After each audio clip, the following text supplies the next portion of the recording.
Hello, students. I hope you all are doing well. This is your social science teacher Sadhvi, and today we will start chapter 3 of history, that is, from gathering to growing food. The beginning of farming. The changing climate. About 12,000 years ago, as the earth started warming up, large grasslands came up. Wheat, rice, barley, oats were grasses that grew naturally in the wild. Man realized he could eat the grain. Understanding crops. As man observed, he saw that these plants sprouted from seeds and grew and bore grain in certain seasons.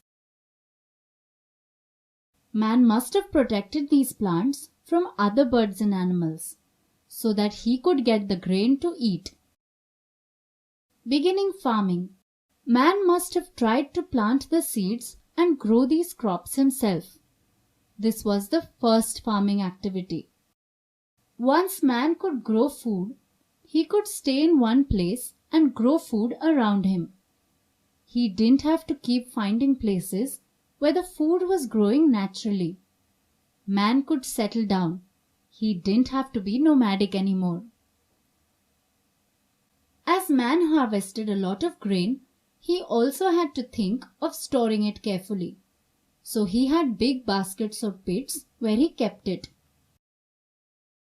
And that's how man's life changed from gathering to growing food.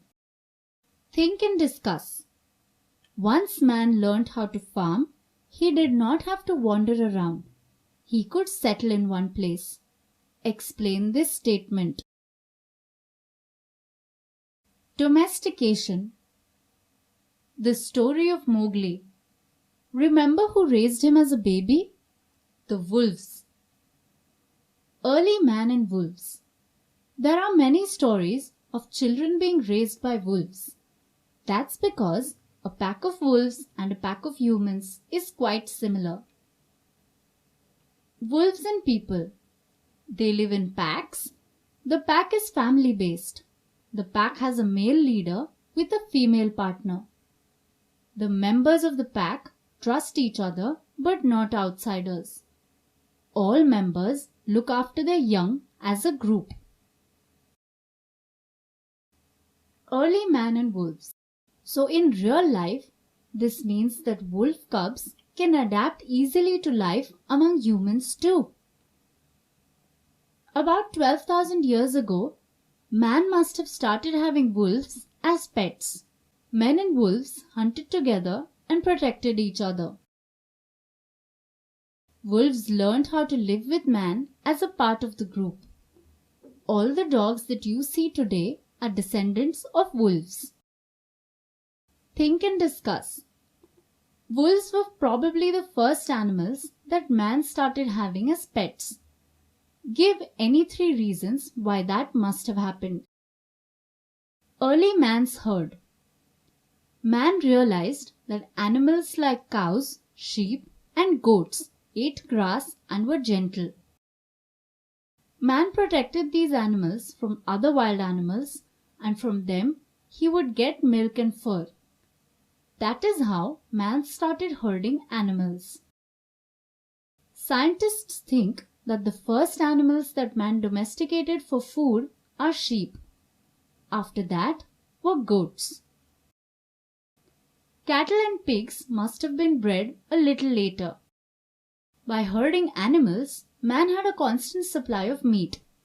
Live animals would give dung or manure for crops. Animals like cows make much more milk than their babies need, so man could use their milk. Animals like the ox have a lot of strength, much more than man, that man could use. Think and discuss. Man domesticated animals like cows, sheep, and goats. Give three benefits that man must have enjoyed by domesticating these animals. Early man's herd. Dead animals would be useful for their meat.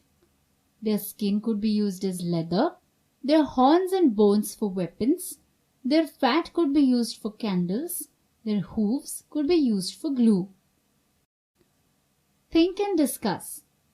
Domestic animals were useful to early man even after they died. Mention any two uses of dead domestic animals to early man. Domestication. What does domestication mean?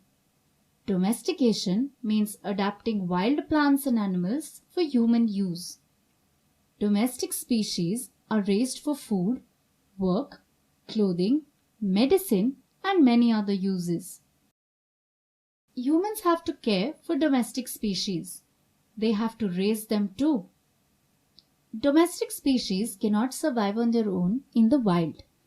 Humans have already domesticated several plants and animals. When people domesticated plants, they planted seeds where there was the right amount of water and sun. Some plants were domesticated for food, some for fiber, like cotton, and some for decoration, like tulips. Domesticating animals is hard. It's a little easier to domesticate animals that graze, like cows, goats, etc. Some animals that were domesticated long ago are no longer useful for that reason.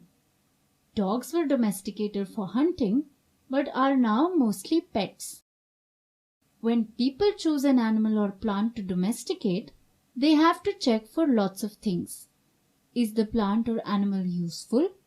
Can it resist diseases? Can it reproduce if domesticated? Can it live in difficult climates?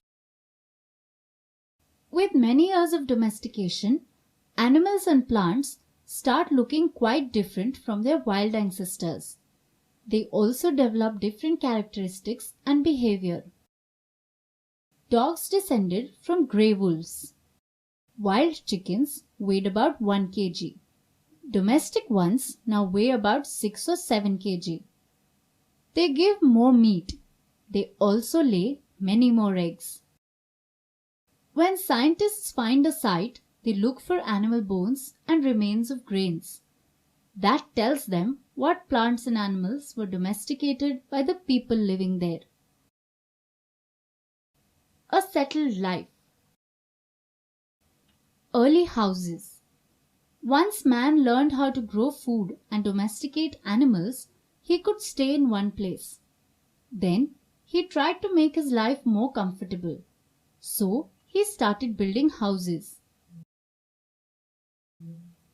In some places, archaeologists have found pit houses. Pit houses had entrances through a hole in the roof.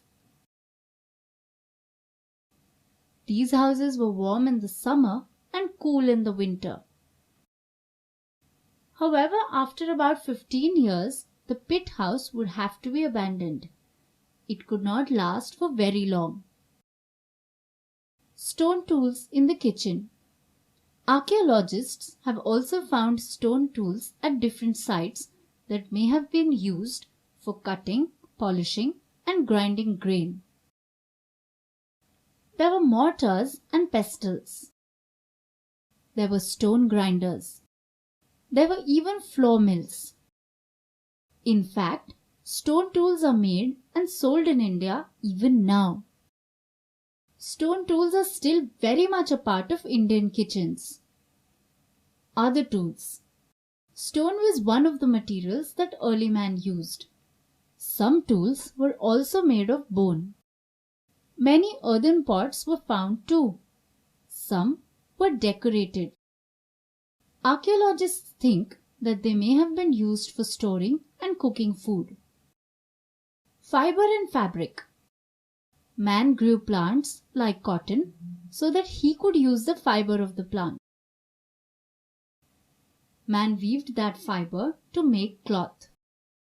Early man's progress.